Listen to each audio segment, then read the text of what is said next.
Pocas cosas son más escalofriantes que un acto de violencia a sangre fría cometido contra toda una familia. Ya es bastante difícil entender cómo una persona puede matar a otra, pero hacerlo contra toda una familia lleva el crimen a otro nivel. Es aún más inquietante cuando el perpetrador puede escapar y nunca enfrenta las consecuencias.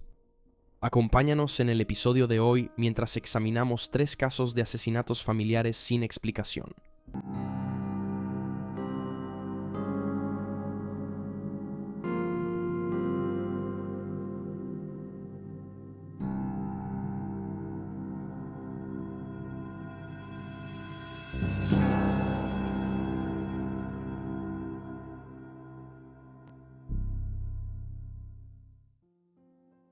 La familia Einstein.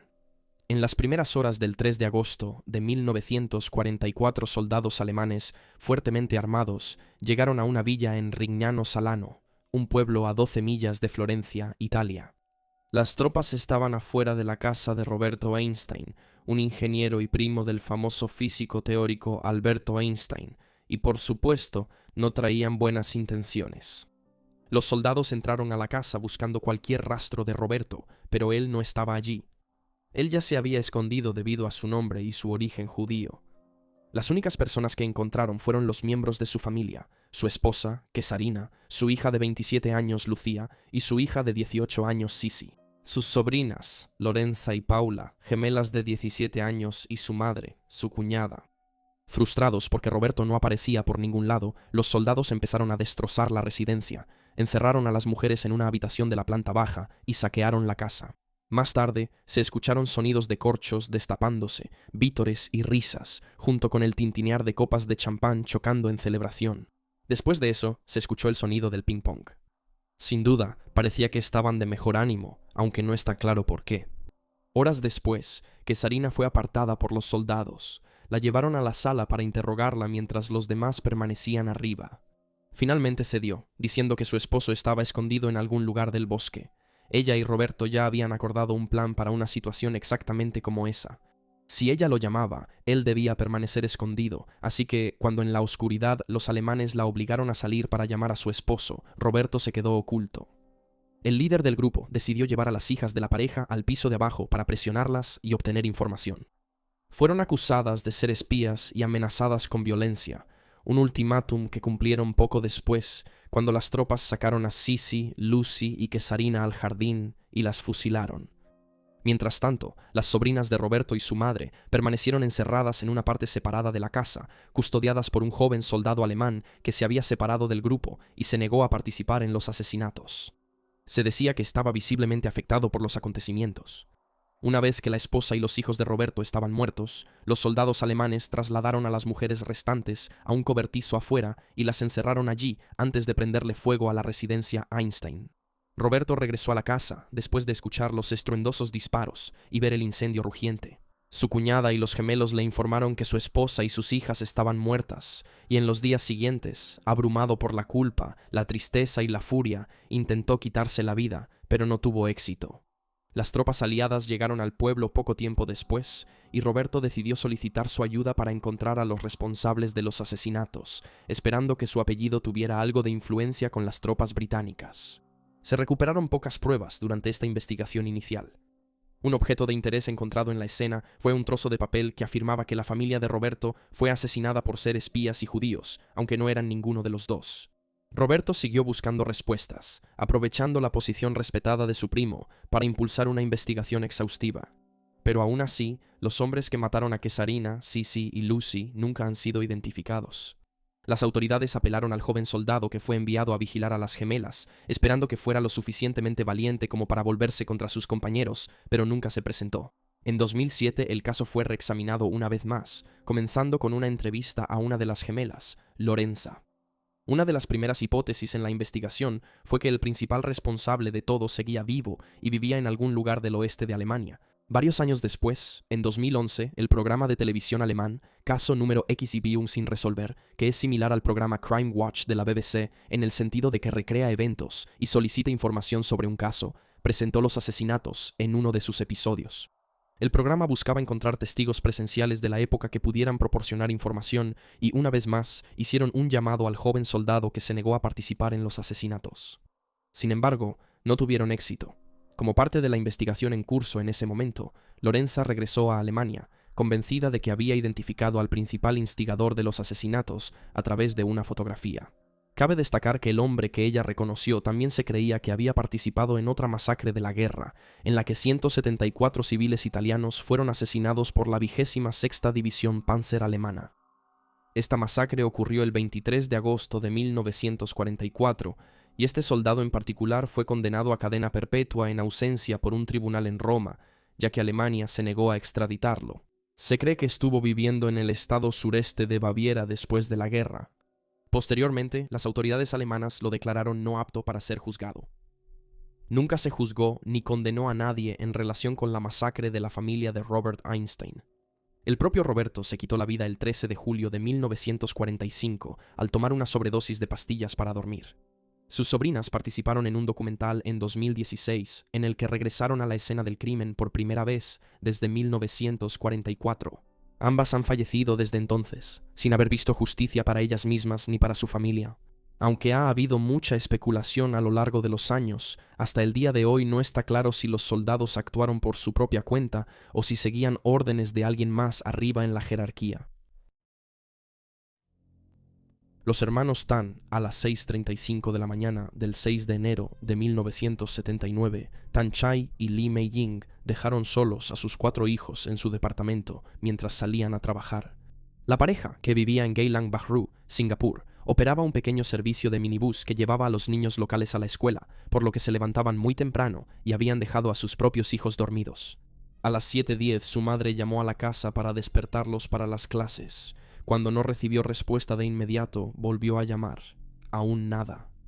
Intentó una tercera vez antes de finalmente llamar a un vecino y pedirle que tocara la puerta, pero nuevamente nadie respondió. A pesar de esto, los padres de los niños continuaron con su trabajo hasta las 10 de la mañana, creyendo que los niños seguramente ya se habían ido solos a la escuela. Cuando finalmente regresaron a casa, la pareja encontró a los hermanos muertos en el baño de la familia. Los 4 cuerpos habían sido colocados uno encima del otro. Todavía llevaban puestos sus camisetas y ropa interior de dormir, y habían sufrido cortes graves en la cara. Kok Pen, de 10 años, el hijo mayor, había sufrido las peores heridas, ya que su brazo había sido casi completamente amputado, mientras que la más pequeña, Chin Ni, de 5 años, había sufrido las heridas más leves. A pesar de esto, las heridas seguían siendo brutales.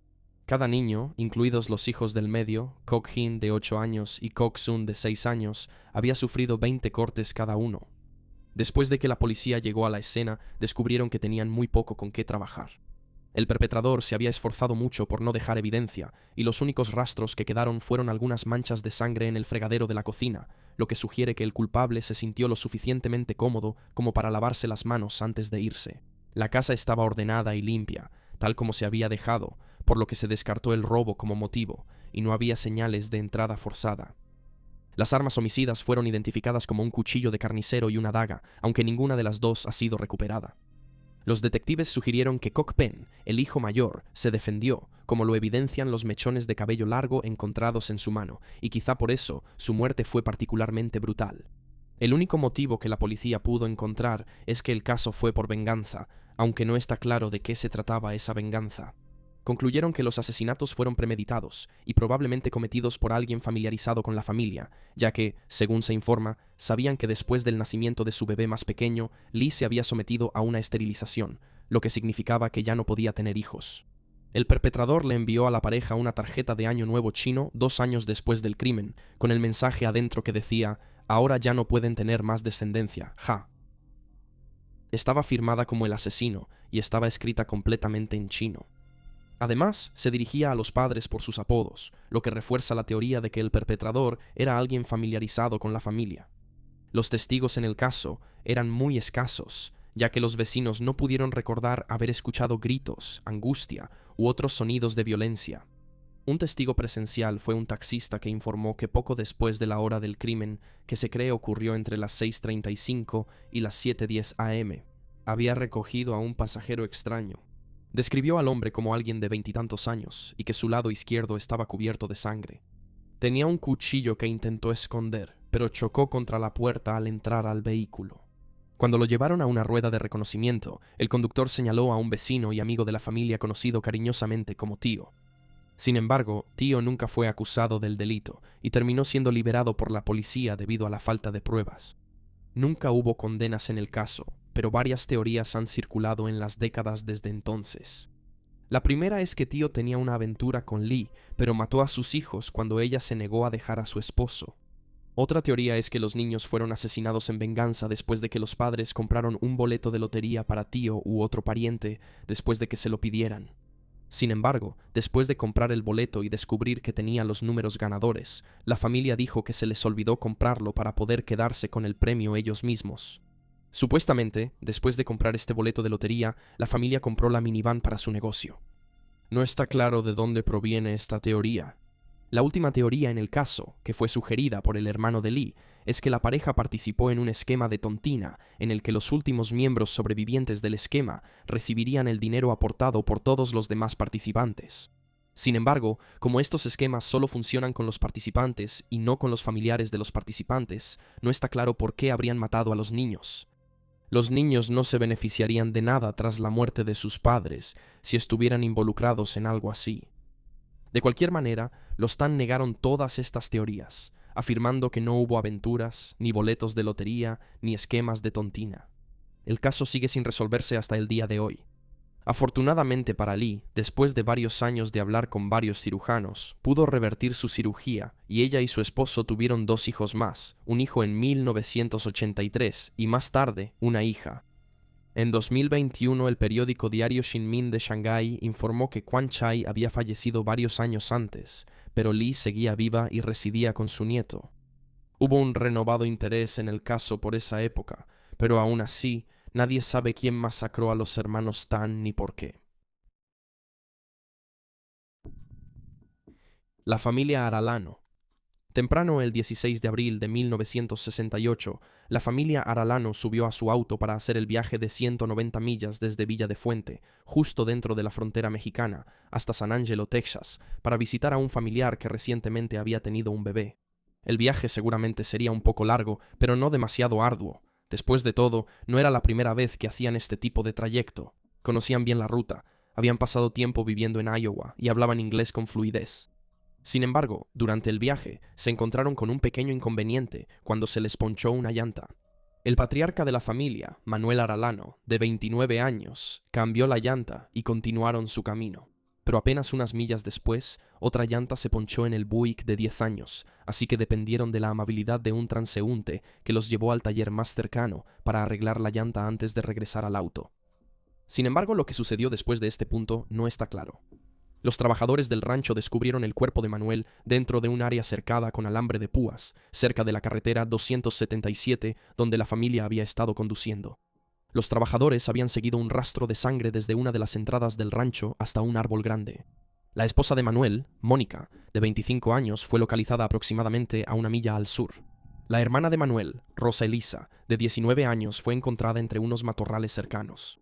Había sido dejada desnuda y fue agredida sexualmente, pero las fuentes difieren sobre si la violación ocurrió antes o después de la muerte. 2 de los hijos de la pareja, Manuel Jr. de 5 años y Leticia de 2 años, estaban asombrosamente aún con vida. Su tercer hijo, Eduardo de 15 meses, lamentablemente había fallecido. Leticia había recibido 2 disparos y trágicamente murió 2 días después de que la encontraron. Manuel Jr., mientras tanto, recibió un disparo en la cabeza y fue apuñalado, pero después de someterse a múltiples cirugías cerebrales, pudo recuperarse. Él le dijo a los investigadores que un vaquero grande los había estado ayudando antes de que se volteara y matara a su padre. Con esta información, la policía distribuyó un retrato hablado de cómo podría lucir este vaquero. Fue descrito como de 1,80 m de altura, 90 kilos de peso, blanco, de cabello rubio y de unos 30 años. Conducía una camioneta y llevaba un sombrero de paja, y tenía marcas de viruela o un sarpullido en el cuello. Era el mismo hombre que había llevado a la familia a la gasolinera para arreglar su llanta y luego los había regresado a su auto. De regreso al Buick, el hombre empezó a disparar por la ventana a los conejos y ciervos que pasaban. Cuando Manuel Sr. intentó que se detuviera, ambos empezaron a pelear y forcejear, lo que llevó al resto de los asesinatos. Las víctimas sufrieron una combinación de heridas de arma blanca, heridas de bala y golpizas. El auto en sí fue encontrado a 8 millas de donde se recuperaron los cuerpos, y su llanta no había sido cambiada. Los investigadores recurrieron al encargado de la gasolinera que trabajó ese día para que los ayudara, pero aunque varios posibles sospechosos fueron llevados para ser interrogados, el empleado no pudo identificarlos como el hombre visto con la familia ese día. El arma principal del asesinato, una pistola calibre .22, nunca fue encontrada y el asesino nunca fue identificado. Con poco más en qué basarse, el caso quedó inactivo, y para principios de los años 80, los investigadores señalaron que todas las líneas de investigación se habían agotado por completo. Sin embargo, en 1999 surgió una pequeña chispa de esperanza cuando una persona anónima contactó al Departamento de Seguridad Pública de Texas, afirmando conocer la identidad del autor. Aunque finalmente se determinó que la persona que llamó no era confiable, su pista llevó a un renovado interés en el caso. El sargento Brooks le dijo al LA Times: "Tuvimos que ir a buscar, empezar a desenterrar cosas, encontrar reportes y juntar las piezas. Llegamos a darnos cuenta de que este es un caso que necesita ser revisado. Posteriormente, los investigadores localizaron a los hombres que habían encontrado los cuerpos, pero no tenían nada nuevo que aportar, y las autoridades también buscaron el Buick de la familia, aunque finalmente se resignaron a la idea de que había sido desechado hace mucho tiempo. También se pusieron en contacto con Manuel Jr., quien ahora estaba casado y tenía hijos. Después del asesinato de su familia, fue criado por su abuela. Todavía vivía en México cuando los detectives se acercaron a él. Aunque fue interrogado bajo hipnosis, no pudo aportar más información sobre el caso. En un artículo de 2006, el sargento Brooks afirmó con confianza: "No podría darte una cifra sobre nuestras posibilidades de resolverlo, pero puedo decirte esto. En 1998 la policía ni siquiera estaba cerca, y hoy ya estamos en tercera base". Sin embargo, a pesar del optimismo de la policía en ese momento, no ha habido nuevas actualizaciones en el caso más de 20 años después. Sin embargo, el caso sigue abierto, y los Texas Rangers todavía buscan información que les ayude a resolverlo. Puedes comunicarte con Texas Crime Stoppers al 1-800-252-8477 si tienes información relevante sobre la masacre de la familia Arellano, y ahí tienes los hechos. Por favor, deja un comentario aquí abajo con tus propias ideas y especulaciones, y recuerda darle like a este video y suscribirte para apoyar al canal. Gracias por ver. Mantente alerta, mantente seguro y nos vemos la próxima vez.